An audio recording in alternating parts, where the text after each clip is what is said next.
Hello. Last Sunday we read the Ten Commandments in our lectionary. And as we study their context, we cannot help but be struck by how passionately God cares for the people and how much God's desire to have a relationship with them shapes the giving of the commandments. These aren't just the house rules of a stern parent. They're the terms of relationship for God's people who are loved and cared for by their Creator.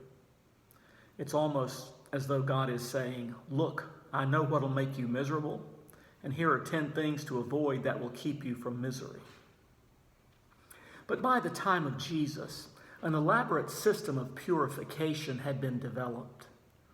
This system is the background of last Sunday's gospel lesson about Jesus turning over the tables in the temple. Some things were considered pure and others impure. Women were impure 7 days after the birth of a son, 14 days after the birth of a daughter. Dead bodies were impure. People with blemishes, such as leprosy, were impure. Certain foods were impure, and almost anything sexual was impure. The list had gotten very, very long. In his book, Meeting Jesus Again for the First Time, Marcus Borg says that the effect of the purity system was to create a world with sharp social boundaries between pure and impure, righteous and sinner, whole and not whole, male and female, rich and poor, Jew and Gentile. Jesus' disruption that day in the temple was a powerful sign of Jesus' disruption of the way things were. Now, we usually think of this story coming near the end of Jesus' life, after he had ridden into Jerusalem on a donkey.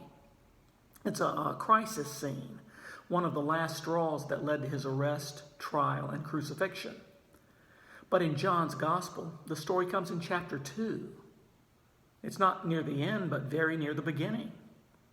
What's going on here?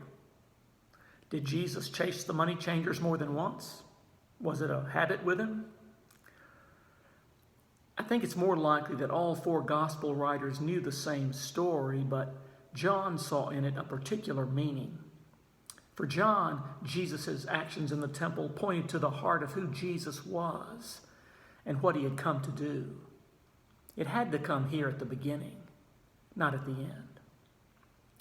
The temple was at the heart of the purity system.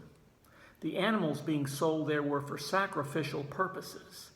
And these animals were required for sacrifice, and there were economic implications because poor people couldn't afford to buy the best animals.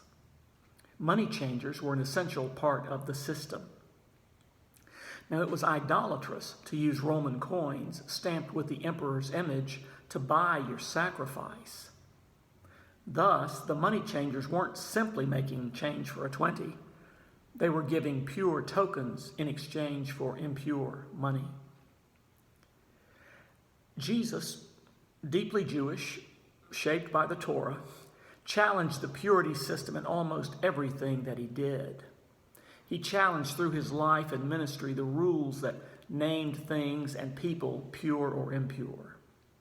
Such categories were overturned by God's compassion for the whole of God's creation. Marcus Borg says, in the message and activity of Jesus, we see an alternative social vision, a community shaped not by the ethos and politics of purity, but by the ethos and politics of compassion. Compassion, for example, for the Samaritan woman at the well. She was considered impure by bloodline and behavior. Compassion for the woman accused of adultery, threatened with stoning. She was surely considered impure, and the written laws said so. Compassion for sheep who are not yet part of God's fold. Who might those people be in our community? It's not so strange then that the temple cleansing comes early in John's Gospel. When we come to the last week of Jesus' life, John again departs from the other gospel writers. In the story we often call the Last Supper, John has no words about the bread and wine. Jesus never says, do this in remembrance of me. Instead, Jesus gets down on his knees and washes his disciples' dirty feet Once more, Jesus overturns the tables that define master and servant. Then Jesus says to his friends, I give you a new commandment, that you love one another. Just as I have loved you, you should also love one another. By this, everyone will know that you are my disciples, not by maintaining the boundaries, not by naming some pure and others impure, not by protecting the church from getting dirty, but by this love you have for one another. This is how we live the 10 Commandments and the Great Commandment. See you soon.